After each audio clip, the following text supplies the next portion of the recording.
राधे राधे, हरे कृष्णा हरे कृष्णा। साथियों, भारत खंड 9 में आज मैं केवल दुनियादारी की बात करूंगा।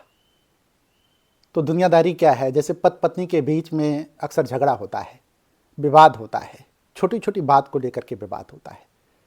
तो जिस घर में छोटी छोटी बात को लेकर के विवाद हो, कला हो, तो वहाँ पे वातावरण अच्छा नहीं होता, पॉजिटिविटी नहीं होती, वहाँ नेगेटिविटी फैलने लगती है।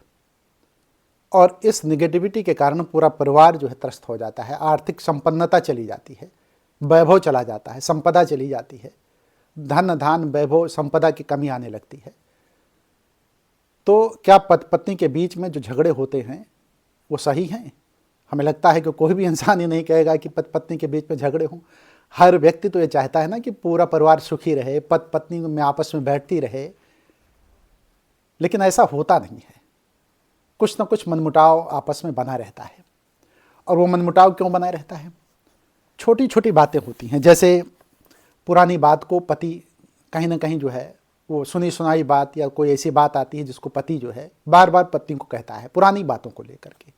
कोई छोटी बात जिसको मिसलेनियस कहा जाता है, बहुत छोटी छोटी बातों को लेकर के भी पति जो है अक्सर पत्नी के ऊपर कुछ ना कुछ जो है दबाव बनाए रखता है। और वो पति जो है ना, वो अक्सर ये कहता है कि गड़े मुर्दे और मतलब जो भी है जैसे भी है, कहने का अर्थ है जिसका कोई अर्थ नहीं है। जीवन तो जीना है ना, तो जीवन जीना है तो पत्नी की भी स्वतंत्रता होनी चाहिए थोड़ी बहुत। तो काला चिट्ठा गोरा चिट्ठा खोलने की बात, और वो भी कैसा काला चिट्ठा गोरा चिट्ठा, सुनी सुनाई बात, और अपने मन के में भ्रम पाल लेने की बात। जैसे तमाम पति ऐसे होते हैं जो अपने मन में एक भ्रम पाले रखते हैं, उनको दोयम दर्जे का मान लेते हैं कि स्त्री दोयम दर्जे की है, वो मेरे आधिपत्य में है और जो मैं कहूँगा वही होगा। उनके ऊपर रौब जमाने की आदत और उनके ऊपर अधिकार पूरी तरीके से हमारा बना रहे। तो पत्नी जो है दोयम दर्जे की नहीं है, पहली बात तो ये जान लीजिए। पत्नी किसी भी मायने में दोयम दर्जे की नहीं है। और अधिकार जमाने की बात आती है ना, तो जितना अधिकार आपका है मतलब पुरुष का, उतना ही अधिकार पत्नी का है। दोनों में कोई अंतर नहीं है, दोनों बराबर अधिकार रखते हैं।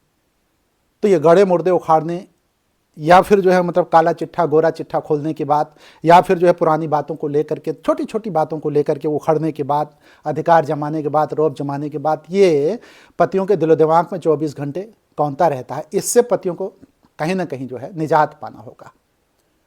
अगर ये है चीज़ वो नहीं छोड़ते हैं तो निश्चित तौर पर पति पत्नी के बीच में झगड़े होते रहेंगे। तो इससे बचने की ज़रूरत है। देखिए, एक बात मैं और बताऊँ, जो पति पत्नी को अपार पीड़ा देता है, कष्ट देता है, तकलीफ देता है, दुख देता है, दर्द देता है, दंश देता है, तो उस जगह पे विवाद और बढ़ता जाएगा। हमने कहा ना कि दोयम दर्जे का नागरिक मान करके उसको कष्ट पीड़ा दर्द उसका उत्पीड़न करेंगे, अन्याय करेंगे, उसके साथ निरादर करेंगे, उसको सताया जाएगा, तो ये तो सब गलत बात है ना। तो अगर किसी पत्नी को सताया जा रहा है, निरादर किया जा रहा है, अपमानित किया जा रहा है, दुख दिया जा रहा है, दर्द दिया जा रहा है, दंश दिया जा रहा है, पीड़ा दी जा रही है, तकलीफ दी जा रही है, तो ये तो सब गलत बात है ना। पतियों की आदत है, खैर हम सब की बात नहीं कर रहे हैं, लेकिन अगर जिस जगह पे पति पत्नी के बीच में विवाद हो रहा है वहाँ ये आदत है पतियों की। इस आदत को पतियों को छोड़ना होगा। और मैं बहनों से भी, माताओं से भी ये कहूँगा कि इस वीडियो को जो है अपने पतियों को ज़रूर दिखावें। हो सकता है इस वीडियो को देखने के बाद उनके मन का भ्रम या उनका मन जो है कहीं ना कहीं फिल्टर हो जाए, साफ हो जाए। तो इसको ज़रूर अपने पतियों को दिखाएं। और अगर वो नहीं देख रहे हैं ना, तो ज़बरदस्ती दिखाएं, उनको बैठा के दिखाएं और उनको ये बताएं कि देखो, जो विचार लोग बताते हैं, जैसे हम जैसे लोग जो विचार बता रहे हैं, आपके सामने जो विचार पेश कर रहे हैं, ऐसा नहीं कि वो सत्यता लिए हुए है। भले वो कड़वाहट है उसमें, मतलब पतियों को रास नहीं आएगा, लेकिन सत्यता का पुट है। तो इसलिए पतियों को ज़रूर दिखाएं। मानसिकता बदलेगी, निश्चित बदलेगी। बहनों से, माताओं से मैं अनुरोध कर रहा हूं कि वीडियो अपने पतियों को ज़रूर दिखाएं। और जिनको इस तरीके के तकलीफ दर्द से गुजरना पड़ रहा है, पीड़ा से गुजरना पड़ रहा है, तो वो दूसरे लोगों को भी दिखाएं। मतलब दूसरे लोग जो महिलाएं हैं जो परेशान हैं, वो भी जो है उनको भेजें, शेयर करें, तो परिवर्तन आएगा, निश्चित आएगा। जो है देखिए, पुरुष ये भूल जाता है कि जो पत्नी होती है ना, वो बहुत त्याग करती है। वो त्याग की प्रतिमूर्ति ऐसे नहीं मानी जाती है। पत्नी सबसे पहले अपने पिता को, अपनी माता को छोड़ती है। और पिता माता को जब छोड़ती है ना, तो पिता जहाँ वो पली होती है, जहाँ बड़ी होती है, मतलब माता की गोद में पली बढ़ी और पिता की साया में रही वो जो है, तो सबसे पहले त्याग क्या करती है? पिता और माता का त्याग करती है। देखिए त्याग कितना है उसका, अपने भाई का त्याग करती है, अपनी बहन का त्याग करती है, छोटी बहन या बड़ी बहन, जो भी बहन हो, अपने खेत खलिहान का त्याग करती है, अपने सखियों का त्याग करती है, और यही नहीं, सब कुछ छोड़ करके वो जो है आती है आपके पास। तो ये त्याग की प्रतिमूर्त नहीं तो क्या है? क्या पुरुष इतना त्याग कर सकता है? क्या अपने माता पिता का परित्याग, परित्याग शब्द नहीं, यहाँ त्याग ही कहा जाएगा, क्या माता पिता का त्याग, अपने भाइयों का त्याग, अपनी बहनों का त्याग, अपने घर का त्याग, जिस घर में वो पली बढ़ी उसका त्याग, अपनी सखियों का, सहेलियों का त्याग। तो ये त्याग की भावना सिर्फ और सिर्फ पत्नी में पाई जाती है। तो जब पत्नी वहाँ से मतलब आपके यहाँ आती है ना, तो त्याग करके आती है, ऐसे ही नहीं आ जाती। तो क्या इतना भी समझ में नहीं आता कि पतियों को जो है, जो त्याग करके आई हुई है तो उसको हम सम्मान दें, प्रतिष्ठा दें। वो नारी जो है पूज्य है। पूज्य इसलिए है कि हमारे यहाँ कहा गया है नारी तू नारायणी, मतलब इतना बड़ा सम्मान दिया गया है। हमारे यहाँ कहा गया है धर्म ग्रंथों में, यत्र नार्यस्तु पूज्यन्ते न रमन्ते तत्र देवता। जहाँ नारियों की पूजा होती है वहाँ देवता वास करते। तो देवता अगर वास कर रहे हैं तो आप जब नारी को सम्मान देंगे तभी तो वास कर रहे हैं। जिस जगह पे, जिस घर में नारी को सम्मान नहीं दिया जाएगा, उस घर में विजातीय तत्व की बहुलता होगी और सजातीय तत्व नहीं रहेंगे। कहने मतलब देवी संपत्ति नहीं रहेगी, आसुरी संपत्ति रहेगी। तो आसुरी संपत्ति ना आने पावे, इसके लिए नारी को आपको सम्मान देना है। यदि आप अपने घर में प्रतिष्ठा चाहते हैं कि हम सम्मानित रहें, प्रतिष्ठित रहें, धन धान्य वैभव से भरपूर रहें, तो आपको नारी को सम्मान देना होगा। उस घर में कलह अगर बनी रहेगी तो दैवी संपत्ति वहाँ नहीं आएगी, आसुरी संपत्ति का ही वास होगा। हर कोने में आसुरी संपत्ति का वास होगा। तो आपको परेशान रहना पड़ेगा। पता चले कोई दुर्घटना का शिकार हो जा रहा है, कोई बीमार हो जा रहा है, कोई आफत आ जा रही है, कोई विपत्ति आ जा रही है, तो आफत, विपत्ति, दुर्घटना या फिर कहीं बीमारी के शिकार होने से बचने के लिए एक ही तरीका है कि आप पत्नियों को किसी भी तरीके से सम्मान दें, प्रतिष्ठा दें। उनको किसी भी तरीके से सताया ना जाए, पीड़ा ना दिया जाए, दर्द ना दिया जाए, दंश ना दिया जाए, तकलीफ ना दिया जाए। अगर ये दर्द, दंश, तकलीफ, पीड़ा, दर्द नहीं देते हैं तो निश्चित तौर पर मैं कहता हूँ कि आपका परिवार और आपका घर दैवी संपदा से परिपूर्ण होगा और किसी भी तरीके से कोई भी नुकसान, कोई भी हानि आपके घर में नहीं होगी। और दिन पर दिन आप ऊपर बढ़ते जाएंगे, उठते जाएंगे, उस क्षेत्र में, समाज में सम्मान प्राप्त करेंगे, इसलिए कि आपकी प्रतिष्ठा बढ़ेगी। तो इसका भी ध्यान आपको रखना है। देखिए हमारे अब कलयुग चल रहा है, त्रेता में हो या द्वापर में हो, देखिए नाम का प्रयोग कैसे किया जाता था। सियाराम कहा जाता था, नारी को पहले सम्मान दिया जाता था। सीताराम, राम सीता नहीं कहा गया कहीं भी। राधे कृष्णा कहा जाता है, कृष्णा राधे नहीं कहा जाता। नारी का सम्मान पहले। श्री का ही अर्थ होता है, श्री का मतलब माता से ही है। तो श्री देखिए, फिर और ले लीजिए, पहले के ही उसमें जाएंगे आप तो गंधार, जो अफगानिस्तान में है, कांधार जिसको आज कहा जाता है, तो गांधारी के नाम पे था। मतलब कितना सम्मान जो है स्त्रियों को दिया गया है। कौशल्या, कौशल्या के नाम पे कौशल था। पांचाली, पांचाल देश उस पांचाली के नाम पे था। तो ये सब चीज़ें भी तो आपको देखना चाहिए कि हमारे पूर्वज ऐसे ही जो है स्त्रियों को सम्मान देने की कला नहीं जानते थे कि कैसे सम्मान दिया जाए। ये कला तो आपको भी सीखना होगा।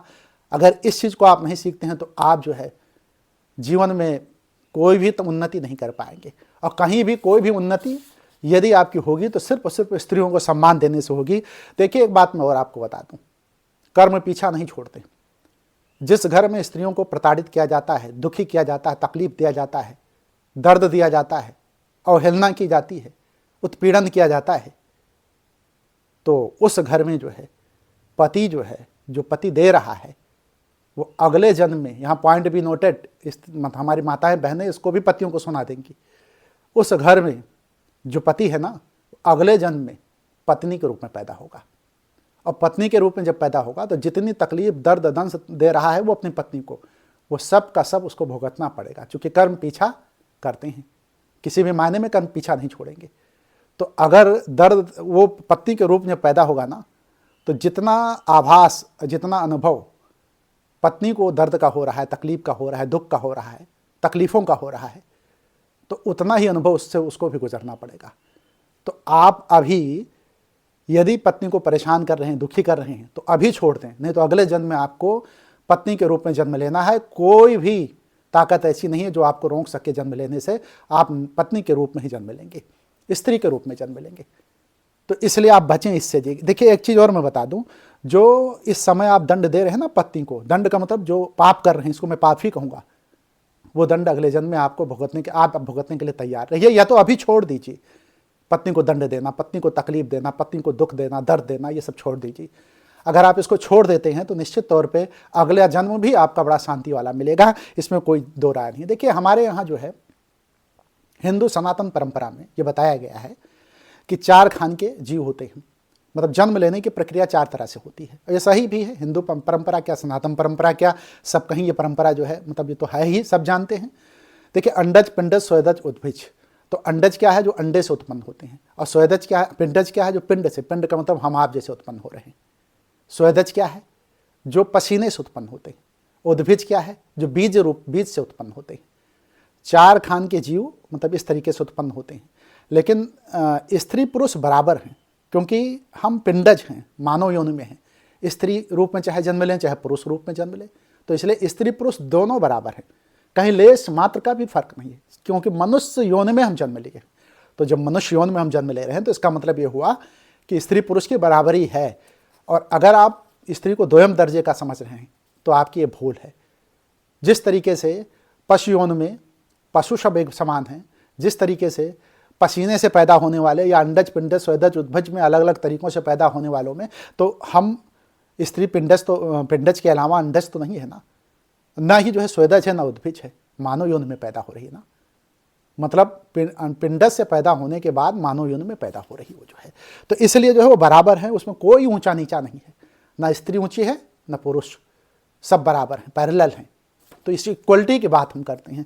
तो इसलिए हम कहते हैं कि वो ऐसे भी अगर देखा जाए तो आत्मा का कोई लिंग नहीं होता, आत्मा का कोई लिंग नहीं होता। आत्मा अलग अलग रूपों में जन्म लेती है, कभी स्त्री के रूप में तो कभी पुरुष के रूप में जन्म लेती है। तो अगर स्त्री के रूप में जन्म ले रही है तो देखिए श्रेष्ठ स्त्री भी है, श्रेष्ठ पुरुष भी है। लेकिन स्त्री को अगर हमारे समाज में परंपरा हो गई कि स्त्री दोयम दर्जे की है और उसको सताया जाए, परेशान किया जाए, तो गलत है। आत्म रूप में वो भी है, आत्म रूप में पुरुष भी है। आत्मा का कोई लिंग नहीं होता, और आत्मा का लिंग न होने की वजह से दोनों बराबर हैं, श्रेष्ठ हैं, ना कोई ऊंचा है ना कोई नीचा है। बार बार इस चीज़ को मैं बता रहा हूँ, जो है इसको समझने की ज़रूरत है। देखिए तमाम लोग ऐसे भी हैं जो कहते हैं कि स्त्री का जन्म थोड़ा नीचे है। देखिए ऐसा नहीं है। कुछ लोग ये मानते हैं कि स्त्री का जन्म श्रेष्ठ है, तो कुछ लोग ये मानते हैं कि पुरुष का जन्म श्रेष्ठ है। लेकिन हम यहाँ कहते हैं कि दोनों का जन्म श्रेष्ठ है, कोई ना ऊपर है ना नीचे है। अच्छा एक बात यह है कि देखिए जिस परिवार में कला होती है, वैमनस्य होता है, तो इसका तरीका क्या है, आप कैसे बचें। सारी चीज़ें मैंने बता दी, तो ये भी तो मुझे बताना पड़ेगा कैसे बचें। अगर इसको नहीं बताएंगे तो पुरुष जो है सिर्फ इस बात को जान जाएगा कि भाई ये नहीं करना चाहिए, ये नहीं करना चाहिए, ये नहीं करना चाहिए। लेकिन जब उसका मस्तिष्क गर्म होगा ना, तो वो कोई बात किसी ने बताई और वो उसके दिमाग में बैठ गई, वो सत्य नहीं है, सत्य से परे है। और जैसे ही वो बात उसके दिमाग में बैठी तो आंखों ने देखा नहीं और कानों ने जो है सिर्फ सुना है, और वो स्त्री के ऊपर जो है रौब जमा लेगा, अधिकार जमा लेगा और विवाद शुरू हो जाएगा। तो इसलिए मैं कहता हूँ कि जो दरअसल हमारे समाज में जो दिखाई देता है वो भी सच नहीं होता। तो एक सारी मैं कह देता हूँ, जो दिखाई देता है वो हमेशा सच नहीं होता। कहीं धोखे में आंखें हैं, कहीं आंखों में धोखा है। तो जो दिखाई दे रहा है वो हमेशा सच नहीं होता, इसका भी ध्यान रखिएगा। कभी आप कोई चीज़ देख लें तो सच नहीं होता है, भ्रम मत पालिएगा। कहीं आंखों में धोखा है, कहीं धोखे में आंखें हैं, आंखें भी धोखे में। तो सुनाई दे अगर कोई बता रहा है तो आप सुन करके अगर स्त्री के ऊपर रौब जमा रहे हैं तब तो बहुत गलत है। अगर देख रहे हैं तो देखने के बाद भी धोखा हो सकता है, इसका भी ध्यान रखिएगा। इसलिए जो है सबसे पहला काम, आप स्त्री के बीच में विवाद अगर पैदा होता है तो गलतियां न ढूंढें। जैसे होता क्या है कि लोग गलतियां ढूंढने लगते हैं और छोटी छोटी गलतियों को जो है वो पूरी तरीके से बड़ा कर देते हैं। और क्रोध ना करें, क्रोध की तिलांजलि देते हैं और माफ़ करने की आदत सीखें। यदि आप माफ़ करने की आदत सीख जाएंगे ना तो बड़ा भला हो जाएगा, आपका भला होगा, पूरे परिवार का भला होगा, आने वाली पीढ़ी का मतलब बच्चों का भला होगा। और सामंजस्य बना रहेगा, समरसता बनी रहेगी, सौहार्द बना रहेगा, परिवार प्रफुल्लित होगा, आनंदित होगा, वैभवशाली होगा जो है, तो समाज में सम्मान मिलेगा, प्रतिष्ठा मिलेगी। तो अगर समाज में सम्मान, प्रतिष्ठा, वैभव और आनंद लेना है जो है तो आपको माफ़ करने की कला सीखनी होगी। दुनिया में सबसे बड़ी चीज़ जानते हैं क्या है? माफ़ करने की कला। बाहर के लोगों को माफ़ करने की कला सीखिए, और घर में ही रह करके पत्नी को माफ़ करने की कला आप नहीं सीख रहे हैं तो आपका जीवन निरर्थक है, बेकार है। तो इसलिए मैं कहूँगा कि पहले अपनी पत्नी के ऊपर माफ़ करने की कला आजमाइए, जो है कि अगर पत्नी कोई गलती कर रही, भूल कर रही, चूक कर रही है, तो उसको माफ़ करने की कला आपको सीखनी चाहिए, जो है। और छोटी छोटी बातों का उलाहना नहीं देनी चाहिए आपको, उससे सामंजस्य बनाना चाहिए। तो यदि पति जो है इस पर ध्यान दें तो मेरा अंदाजा है कि पति पत्नी के बीच में झगड़ा ना हो, जो है। और जब पति पत्नी के बीच में झगड़ा नहीं होगा तो वह परिवार सबसे प्रफुल्लित परिवार होगा, सुसज्जित परिवार होगा और आनंददायक परिवार होगा। इसलिए मैं कहूँगा कि आप गड़े मुर्दे ना उखाड़ें, और गड़े मुर्दे उखाड़ते हैं तो आप जान जाएं कि परिवार में कलह आएगी। बीती ताहें बिसार दे आगे की सुध ले, जो बीत गया सो बीत गया, और आगे के लिए आप बढ़िए, जीवन यात्रा आगे की तरफ बढ़ाइए। ये जीवन यात्रा आगे की तरफ बढ़ाते हैं तो आप सुखी रहेंगे, संपन्न रहेंगे, वैभवशाली रहेंगे। पुरानी बातों को छोड़ना है, गड़े मुर्दे उखाड़ने की बात आपको नहीं करना है, बिल्कुल नहीं करना है। और ये काला चिट्ठा गोरा चिट्ठा जैसी कोई बात होती नहीं है, इसको भी आपको खत्म करना है। अधिकार जमाने की, रौब जमाने का, ये सब प्रक्रिया जो है ये भी आपको बंद करना होगा। और बिल्कुल छोटी छोटी बातों को आप अवॉइड करेंगे। अगर ऐसा करते हैं तो आप समृद्ध होंगे, मन से भी, आत्मा से भी, धन धान्य वैभव से भी, जो है। और मैं फिर अंत में यह कहूँगा कि बीती ताहें बिसार दे आगे के सुध ले।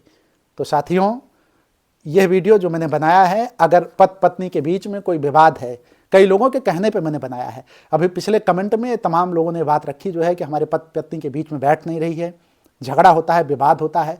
कमेंट तमाम आए, इस पर एक वीडियो बनाइए। तो उसी के बाद मैंने वीडियो बनाने के लिए सोचा। तो साथियों, यदि पति पत्नी के बीच में विवाद है और संपन्नता चाहते हैं तो इस वीडियो को पति को भी दिखाएं, स्वयं भी देखें। जहाँ जहाँ विवाद की नौबत आने की स्थिति आए वहाँ वहाँ वीडियो को आप दिखाएं। शायद उनका मन बदल जाए, शायद क्या बदल ही जाएगा, और संपन्नता आपके घर पे आएगी। मेरे इस वीडियो को बनाने का सिर्फ अर्थ इतना ही था कि वीडियो जो है आप लोगों के सामने जाए तो उस परिवार में सुख शांति आए, और सुख शांति के द्वारा आप आनंद का अनुभव करें। यदि इस वीडियो से आप प्रभावित हैं, प्रभावित का मतलब आपके विचार बदल रहे हैं, तो कमेंट बॉक्स में इतना जरूर लिख दें, ओम शांति, ओम शांति। चूँकि शांति ही हमारा मूल लक्ष्य है परिवार में, तो इतना सिर्फ लिख दें कि ओम शांति, ओम शांति, शांति ओम, शांति ओम। बहुत बहुत धन्यवाद। कृपया वीडियो को लाइक कर दें, कमेंट कर दें, शेयर कर दें, और चैनल को भी सब्सक्राइब कर दें। आप सभी को नमस्कार प्रणाम करते हुए मैं यही कहूँगा, हर हर महादेव।